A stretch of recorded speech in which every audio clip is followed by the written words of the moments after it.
이번에 분석할 경기는 8월 24일 저녁부터 진행하는 EPL 프리미어리그와 라리가 리그 해외 축구 경기입니다. 토방에서 여러분의 머리를 식혀드리기 위해 준비한 분석입니다. 배당 흐름 및 변경되는 이슈에 대해서 최종 조합이 변경될 수 있으니 실시간으로 정보를 받으실 수 있는 분석방에 입장하시는 걸 추천드립니다. 분석방 입장은 영상의 댓글을 클릭하시면 손쉽게 무료로 입장이 가능합니다. 이어서 분석 시작하도록 하겠습니다. 첫 번째 경기는 팰리스와 노팅엄입니다. 크리스탈 팰리스는 시즌 초반부터 일정의 부담을 안고 경기에 나서게 되었습니다. 지난 주중 유럽 컨퍼런스 리그 플레이오프 경기를 치른 탓에 이번 경기까지 불과 이틀간의 휴식만을 확보했으며 이는 선수단 체력 회복에 상당한 한계를 드러낼 수밖에 없습니다. 무엇보다도 팀 내에서 중요한 비중을 차지하던 체크 두쿠레와 차디 리아드가 장기간 전력에서 제외된 상태이고 최근에는 마테우스 프란사와 다이치 가마다 역시 부상 여파로 정상적 출전이 불확실합니다. 공격 옵션에서는 장피린 마테타와 미카엘 올리세, 이스마일라 사르가 출전 가능하지만 유럽 대회와 리그를 병행하는 과정에서 힘의 분산이 불가피해 성과를 내기에는 쉽지 않은 상황입니다. 팰리스는 홈 2점을 앞세우려 하겠지만 최근 공식전에서 득점력이 저하되고 저득점 경향이 반복되고 있다는 점은 큰 부담으로 작용할 것입니다. 결과적으로 이번 경기에서 팰리스는 집중력을 전반적으로 분산시킬 수밖에 없는 탓의 공세보다는 수비적 운영에 집중할 가능성이 높습니다. 노팅엄은 상대적으로 여유로운 상황을 갖췄습니다. 개막전에서 브렌트포드를 상대로 3대1 승리를 기록하며 공격의 효율성을 입증했고 그 과정에서 크리스 우드, 댄 은도이, 화이트가 고르게 활약하며 팀의 득점 루트가 다양화되고 있음을 보여주었습니다. 여기에 일정상으로도 유리한데 개막전 이후 일주일 이상 공식 경기가 없었기에 체력 회복과 전술 훈련에서 충분한 시간을 확보했습니다. 다만 니콜라스 도밍게스가 무릎 부상으로 장기간 전력에서 제외되며 중원에서의 균형을 다소 잃었지만 전체적으로는 주전 자원의 이탈이 제한적이라 기본 전력에는 큰 손상이 없습니다.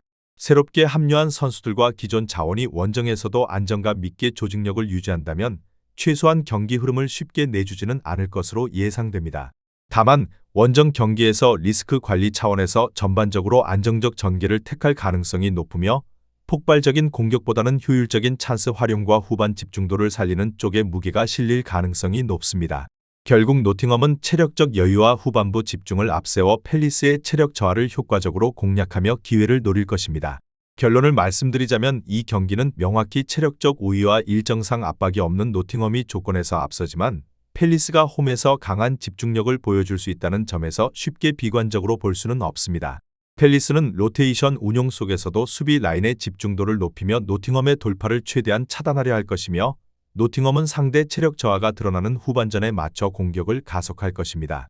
공격 효율 면에서는 노팅엄이 앞서지만 팰리스 역시 올리세와 사르 같은 자원을 활용해 순간적으로 창출할 수 있는 한두 번의 찬스를 바탕으로 득점을 기대할 수 있습니다. 노팅엄은 원정 경기 특성상 지나치게 무리한 운영을 택하지 않을 것이므로 중원 싸움에서 균형을 유지하며 실리적인 접근을 할 가능성이 높습니다.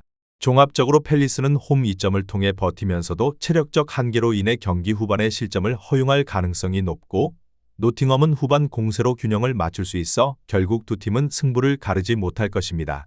무승부와 언더를 추천드리는 경기입니다. 두 번째 경기는 에버턴과 브라이턴입니다. 에버턴은 시즌 들어 또다시 핵심 수비진의 공백 속에서 출발하고 있습니다.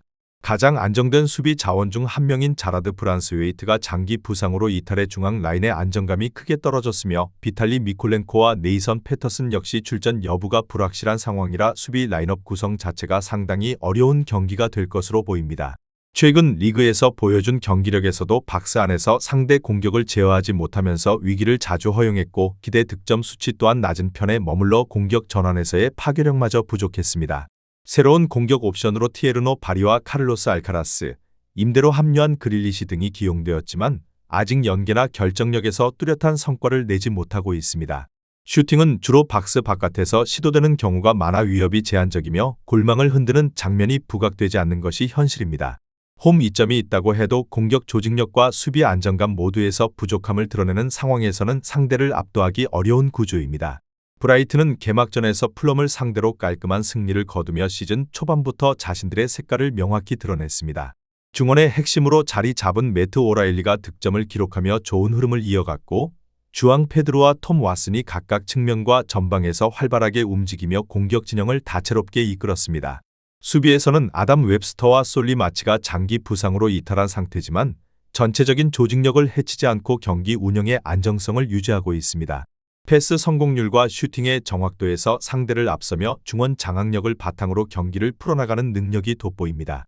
경기 내내 높은 점유율을 가져가면서도 필요할 때는 빠른 역습으로 박스 안을 공략하는 패턴을 유지하였고, 이는 에버튼 수비진의 불안정한 상태를 고려했을 때 큰 위험 요소가 될 수 있습니다. 또한 브라이튼은 좌측 라인을 중심으로 한 집중적인 공격 전개에서 기회를 자주 만들어내며 조직력에서 오는 안정감 덕분에 원정에서도 자신들의 스타일을 유지할 가능성이 높습니다.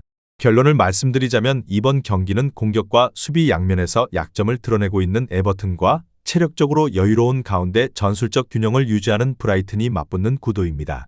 에버튼은 새로운 자원들을 활용해 변화를 시도하겠지만 브란스웨이트의 부재로 인한 수비 조직 붕괴 그리고 확실한 득점 루트의 부족으로 어려움을 겪을 수밖에 없습니다.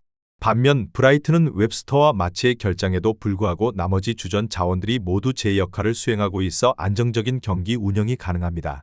경기의 전체적인 양상은 브라이튼이 높은 점유율과 중원 압박을 통해 주도권을 가져가고 에버튼은 수비적으로 내려앉은 뒤 역습을 시도하지만 효과적인 마무리까지 이어가기 어려운 흐름이 예상됩니다. 결국 시간이 흐르면서 브라이튼이 에버튼의 수비 공간을 파고들어 득점을 올릴 가능성이 높으며 에버튼은 이를 만회할 만한 공격 완성도를 보여주지 못할 것으로 보입니다. 따라서 브라이튼의 승리와 언더를 추천드리는 경기입니다. 세 번째 경기는 오사수나와 발렌시아입니다. 오사수나는 이번 홈 경기를 앞두고 여전히 안정적인 조직력을 유지하려 하고 있습니다.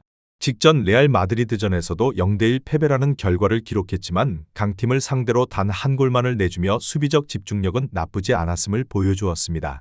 안테 부디미르, 아이마르 오로스, 루벤 가르시아 같은 자원들이 전방과 중원을 책임지고 있으나 아직까지 시즌 첫 골을 신고하지 못했다는 점은 공격의 비효율성을 드러냅니다.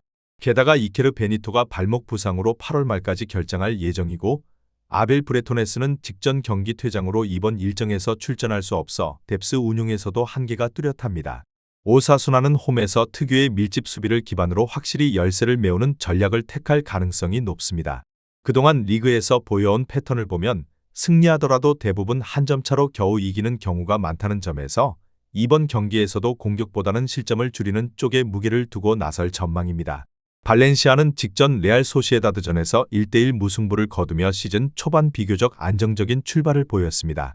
우고 드로가 이번 시즌 첫 골을 기록했고 디에고 로페스 역시 도움을 기록하며 공격의 활로를 다변화하려는 시도가 이뤄졌습니다. 다만 공격진에서 알베르토 마리와 세르지 카노스가 각각 근육과 사타구니 부상으로 출전이 불투명하고 프란 페레스가 라요로 이적하면서 측면 자원의 깊이는 크게 줄어든 상황입니다.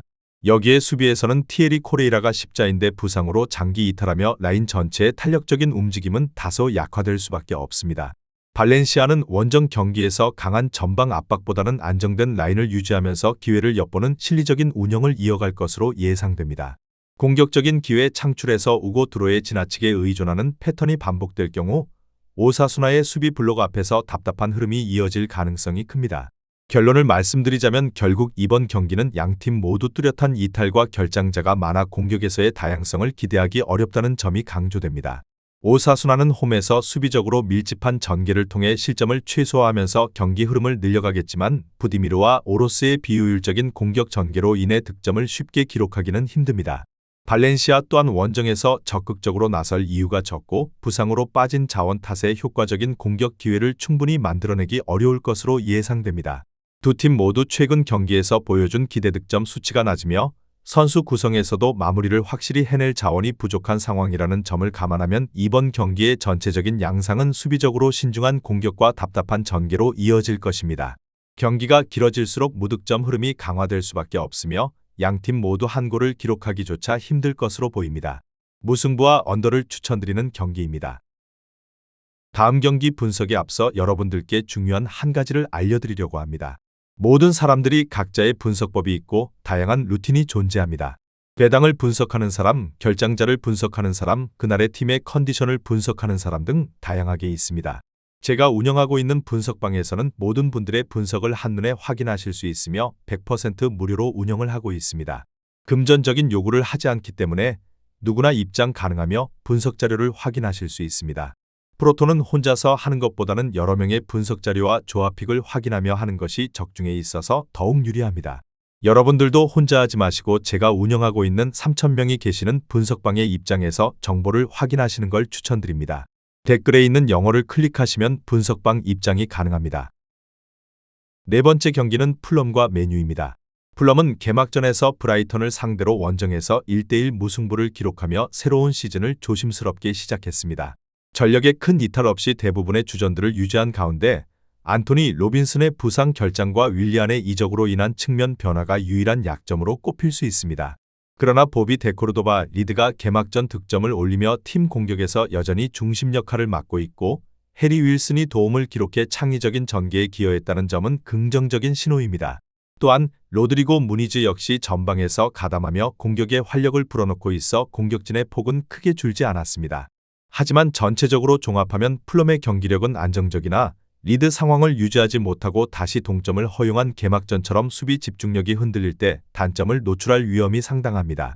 올 시즌 홈 첫 경기를 치르는 만큼 중원 압박을 앞세워 상대를 견제하려 하겠으나 풀럼 특유의 공격 완성도의 부족은 여전히 숙제로 남아 있습니다. 맨체스터 유나이티드는 아스날과의 개막전에서 0대1로 패하며 불만족스러운 출발을 했습니다. 최근 여름 시장에서 마테우스 쿠냐와 브라이언 음베모를 영입하며 공격 라인을 강화했으나 결정적인 득점 기회를 살리지 못하고 전방이 단조로운 모습에 그친 바 있습니다. 기존 주축이었던 마커스 레시포드가 임대 이적으로 떠난 상황에서 새로운 전술적 조합이 아직 완성되지 못했음이 그대로 드러났습니다. 미드필드에서는 브루노 페르난데스와 메이슨 마운트가 출전했음에도 불구하고 공격 연결 속도가 더뎠으며 단조로운 빌드업으로 인해 상대 수비에 쉽게 차단당했습니다. 수비에서는 리산드로 마르티네스와 누사이르 마즈라위가 장기간 부상으로 빠진 상태라 최종 라인의 안정성이 다소 떨어졌고 이로 인해 후방에서 불필요한 위기를 자주 허용했습니다. 다만 브라이언 음베모의 가세로 측면에서 새로운 돌파 활로를 찾을 수 있다는 점은 일정 기간이 지나면 긍정적으로 작용할 여지가 있습니다. 이번 원정 경기에서도 맨유는 좌우 측면 자원을 적극 활용해 박스 안으로 공을 투입하는 방식으로 풀럼을 공략하겠지만 결정적인 마무리 능력이 따라주지 않는다면 다시 고전할 수밖에 없습니다. 결론을 말씀드리자면 이번 경기는 양팀 모두 시즌 초반 불안정한 경기력을 보여주고 있다는 점에서 팽팽한 승부가 예상됩니다. 풀럼은 공격 전개에서 리드, 윌슨, 무니즈가 삼각편대로 활약하며 안정성을 유지하겠지만 로빈슨의 결장으로 좌측 수비에서 발생할 수 있는 불안 요소를 맨유가 집중적으로 노릴 가능성이 큽니다. 반면 맨유는 새로 합류한 자원들과 기존 주축의 호흡이 아직 완벽하게 맞지 않고 있지만 경기력 자체에서 순간적으로 상대를 무너뜨릴 수 있는 브루노 페르난데스의 패스와 음베모의 전개 속도는 충분히 위협적입니다. 그러나 양팀 모두 득점을 만들어내는 과정에서 확실한 마무리 능력이 부족하고 개막전에서 보여주었던 득실 패턴 또한 저득점 양상이 줄을 이뤘음을 고려해야 합니다. 풀럼은 홈의 이점을 살리며 간헐적 역습으로 대응할 것이고 맨유는 경기 주도권을 가져오려 애쓰겠지만 최전방에서 뚜렷한 해결책을 제시하기 어렵습니다. 종합적으로 두 팀은 서로 한 차례씩 골을 주고받으며 균형을 유지할 가능성이 높고 많은 득점이 나오지 않는 답답한 흐름이 이어질 가능성이 큽니다. 따라서 무승부와 언더를 추천드리는 경기입니다. 다섯 번째 경기는 소시에다드와 에스파뇰입니다. 소시에다드는 이번 시즌 개막전에서 발렌시아를 상대로 치열한 공방 끝에 1대1 무승부를 기록하며 시즌을 시작했습니다. 경기 전체적으로 57%의 점유율을 가져갔고 예상 득점 수치 역시 1.11로 안정적인 공격 전개와 결정적 기회의 창출 능력을 과시했습니다. 특히 미켈 오야르사발이 공격에서 득점을 기록하며 여전히 팀의 구심점임을 입증했고 안데르 바레네체아와 브라이스 멘데스가 각각 도움을 기록하며 측면과 이선의 유기적인 움직임을 보여주었습니다. 새롭게 합류한 두의 찰레타차르와 루카 수치치의 합류는 수비와 중원의 안정감을 더해줄 자원이 될 수 있으며 홈에서는 전방 압박과 하프 스페이스 공략을 기반으로 시간을 지배하려 합니다.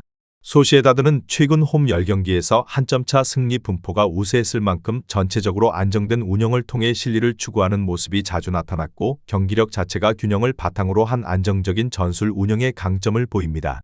에스파뇰은 직전 경기에서 아틀레티코 마드리드를 상대로 2대1 승리를 거두며 의외의 저력을 보여주었습니다. 하비 푸아도가 골을 기록했고 페레미아 역시 공격에서 득점에 기여하며 최전방의 효율성을 입증했습니다. 에두 엑스포시토는 이선에서 도움을 기록하며 볼 전개에서 창의성을 제공하는 역할을 수행했습니다. 전체적으로 52% 점유율을 기록했고 예상 득점 수치도 1.45에 달해 공격 효율 면에서 성장세가 엿보였습니다. 다만 원정에서는 여전히 수비적으로 불안한 측면을 드러내고 나며 실점 관리가 안정적으로 유지되지 못한다는 점이 문제입니다. 브리안 올리반의 부상 여부가 끝까지 불투명할 가능성이 크며 수비 라인의 경험 부족이 일정 부분 영향을 미칠 수 있습니다.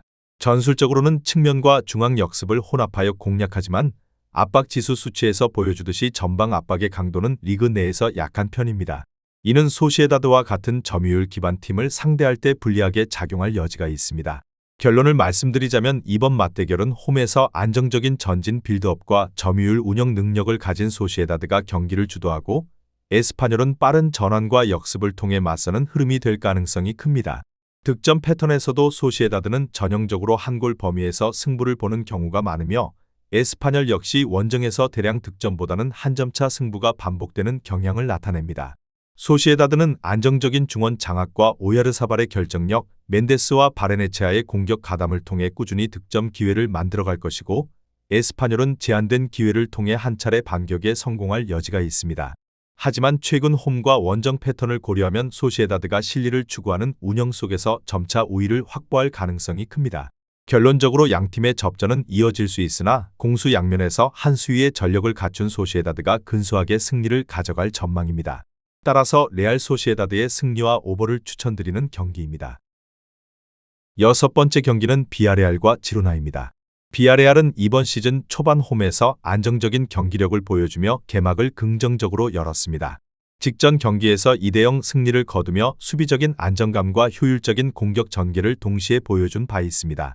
핵심 공격수 제라르 모레노는 최근 공식 경기에서도 득점을 기록하며 여전히 팀의 최전방을 책임지고 있고 다니 파레오는 중원에서 특유의 지배적인 경기 운영과 정교한 패스를 통해 공격의 연결고리를 담당하고 있습니다. 여기에 니콜라 페페가 합류 후 일찌감치 공격 포인트를 기록하며 새롭게 공격 라인에 활력을 불어넣고 있습니다. 다만 아요세 페레즈가 8월 말까지 결장할 가능성이 크고 장기 부상자인 로간 코스타와 윌리 캄보왈라는 시즌 내내 출전이 어려운 상황이라 수비 뎁스에는 다소 한계가 존재합니다. 그럼에도 불구하고 비아레알은 홈에서 전통적으로 높은 승률을 자랑하며 수비 집중도를 높여 실점을 최소화하고 선제 득점 이후 안정적으로 경기를 굴리는 특징을 이번 경기에서도 이어갈 것으로 보입니다. 지로나는 직전 라운드에서 라요 바이카노를 상대로 패배하며 불안한 출발을 보였습니다. 경기 초반 실점률이 높고 이를 만회할 만한 역습 전개나 동점골 성공률이 낮다는 점은 이번 원정에서도 우려되는 대목입니다. 특히 베테랑 공격수 크리스티안 스투아니가 개인 사정으로 출전하지 못하고 아벨 루이스와 도니 판더 비크 역시 각각 부상으로 제외될 예정이라는 점은 전방에서의 위협을 크게 떨어뜨리는 요인입니다. 골키퍼 파울로 가자니가도 징계로 결장하면서 후방 안정감 역시 흔들릴 가능성이 큽니다. 다만 빅토르 치간코프가 개막전에서 한 골 1도움으로 팀 내 유일하게 확실한 공격 활로를 보여주었고 보얀 미오브스키와 양엘 에레라도 각각 공격 포인트를 기록하며 나름의 변화를 만들고 있습니다. 하지만 전술적으로는 여전히 측면과 역습에 의존하는 패턴이 강하며 강팀을 원정에서 상대할 경우 수비적인 부담이 커져 공격 전개가 막히는 경우가 많습니다. 이번 경기에서도 초반부터 상대의 압박에 노출될 가능성이 높고 결장자가 많은 상황을 고려할 때 전방에서 큰 변화를 기대하기 어렵습니다. 결론을 말씀드리자면 이번 맞대결은 홈에서의 자신감을 갖춘 비아레알과 전력 손실로 인해 불안정한 지로나가 맞붙는 구도로 볼 수 있습니다. 비아레알은 모레노와 페페를 중심으로 한 공격 라인이 확실히 살아있고 파레오의 조율을 통해 꾸준히 득점 기회를 만들 것으로 보입니다. 반대로 지로나는 치간코프가 독보적으로 공격을 이끌 것으로 예상되지만 주변 지원 부족과 수비적 약점으로 인해 위력을 극대화하기는 어려울 전망입니다. 이미 개막전에서 드러난 전반 집중력 문제와 후방의 허점이 비아레알의 공격 앞에서는 큰 약점으로 작용 가능성이 큽니다. 따라서 전반전 선제골이 나온다면 경기는 일찌감치 기울 수 있으며 지로나가 단단한 수비 블록을 구축하더라도 결장자가 많다는 점에서 후반까지 버티기는 힘들 것으로 보입니다. 수비 집중도를 유지하고 효율적인 마무리를 통해 홈 경기에서 안정적인 양상을 가져가는 비아레알이 승리를 거둘 가능성이 큽니다. 따라서 비아레알의 승리와 언더를 추천드리는 경기입니다. 마지막 경기는 오비에도와 레알 마드리드입니다. 오비에도는 이번 시즌 라리가라는 무대에서 상위권 강호를 상대로 존재감을 드러낼 기회를 얻었지만 현실적으로는 전력 차이를 극복하기 쉽지 않아 보입니다. 팀 내 핵심 미드필더 알베르토 레이나가 직전 경기 퇴장으로 이번 일정에 나서지 못하고 루카스 아이아도 역시 근육 부상으로 9월 말까지 결장이 확정되면서 수비와 중원의 두께가 크게 줄어든 상황입니다. 이로 인해 레알 오비에도는 기존에 의존했던 중원 조율과 수비진의 안정적 운영에서 공백이 불가피합니다. 공격의 최전방은 페데리코 비냐스와 살로몬 론돈이 책임지고 있으나 최근 두 선수 모두 득점에서 경쟁력을 보여주지 못했고 사뭇 느린 템포의 공격 패턴은 빠른 압박과 조직력이 완성된 상위권 팀을 상대로 충분히 위협적이지 못합니다. 베테랑 사비 카솔라도 중원에서 경험을 살려 움직이고 있지만 측면 자원의 돌파와 이선 침투가 부족해 단순한 공격 전개로 귀결되고 있습니다. 결국 오비에도는 수비 라인을 내리고 실점을 최소화하며 역습 기회를 노리는 방식으로 경기를 운영할 것으로 예상되지만 결장자가 누적된 현실에서 실점 방지를 얼마나 오래 유지할 수 있을지가 변수입니다. 레알 마드리드는 이번 시즌 역시 리그 우승 후보로 손꼽히며 강력한 전력을 유지하고 있습니다. 직전 경기에서도 높은 볼 점유율과 적극적인 공격 전개를 통해 상대를 압박했으며 킬리안 음바페가 리그에서 첫 골을 기록하며 기대치를 입증했습니다. 비니시우스 주니어르와 호드리고 역시 선발로 꾸준히 출전하며 공격에서 활발한 움직임을 만들고 있지만 여전히 결정력에서 기복이 보여 안정적이지 않은 부분도 존재합니다. 그럼에도 불구하고 팀 전체의 공격 전개는 61%에 달하는 점유율과 높은 패스 성공률 덕분에 리그 정상급의 수준을 유지하고 있습니다. 이번 경기에서는 안토니오 리디거가 징계로 빠지고 에두아르도 카마빙가와 엔드릭이 부상으로 결장하는 변수가 있지만 수비와 미드필드 라인에 깊이 있는 자원들이 이를 대체할 수 있다는 점에서 경기력 공백은 크지 않을 것입니다. 베테랑 다니 카르바알과 다비드 알라바가 수비 라인을 안정적으로 지탱하고 루카 모드리치, 페데리코 발베르데가 중원에서 리듬을 만들어내면서 흐름을 주도할 가능성이 높습니다.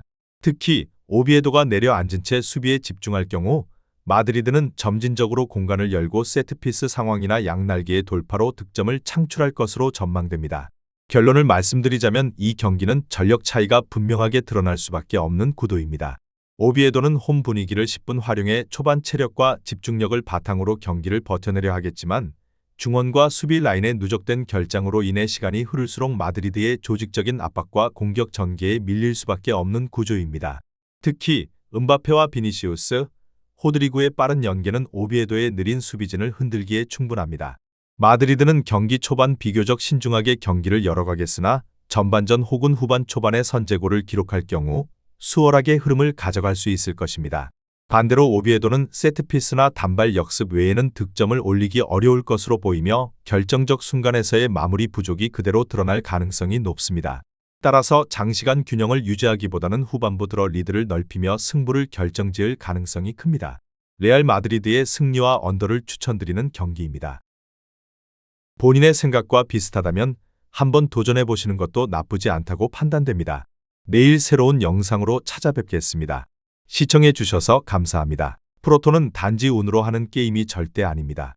모든 분야의 전문가들이 존재하듯 프로토도 분명 전문가들이 존재합니다. 경기 시작 전에 다양한 분석 자료 확인은 필수이며 가장 중요한 정보력이 수익의 80% 이상 지분을 차지하고 있습니다. 수익을 원하시는 분들은 이상한 곳에 가입비 내고 가입하지 마시고 유튜브에서 여러 가지 영상을 찾아보신 뒤에 해당 영상 등을 참고하여 베팅하시는 걸 추천드립니다. 오늘도 영상을 시청해 주셔서 감사드리며 행복한 하루 되시길 바랍니다.